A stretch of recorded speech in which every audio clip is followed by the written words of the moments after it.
റഫീഖിന്റെ അതിമനോഹരമായ വരികൾ.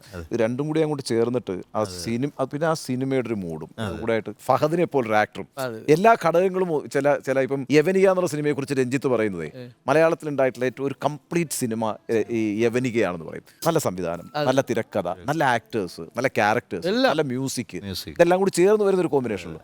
അതുപോലെയാണ് ഈ പാട്ട്. ഫഹദൻ പോലൊരു ആക്ടർ, ആ ഇടുക്കിയുടെ ഒരു പ്രകൃതി, അതിന്റെ മനോഹരമായ കവിത, അതിനെല്ലാം ഉൾക്കൊള്ളുന്ന അതിമനോഹരമായ ഒരു സംഗീതം. അവിടുത്തെ വീടുകളുടെ ഒരു പ്രത്യേകത, കുറച്ചൊരു ഇരുട്ടൊക്കെ നിറഞ്ഞ വീടുകളാണ്.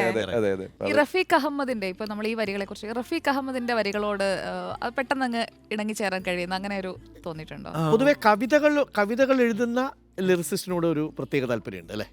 ഇഷ്ടമുണ്ട്, ഉറപ്പായിട്ടും ഉണ്ട്. കവിത ഇഷ്ടമുണ്ട് അല്ലേ? അതാണ് ഇഷ്ടമാണ്, വളരെ ഇഷ്ടമാണ്. അതാണ് കൂടുതൽ ഇഷ്ടമുള്ള ഒരുപാട് കവിതകൾ വായിക്കുന്നതല്ല ഞാൻ, പക്ഷെ എന്നാലും വായിക്കുന്ന കവിതകൾ, ഇഷ്ടപ്പെടുന്ന കവിതകൾ എനിക്ക് വല്ലാത്തൊരു അനുഭൂതിയാണ്.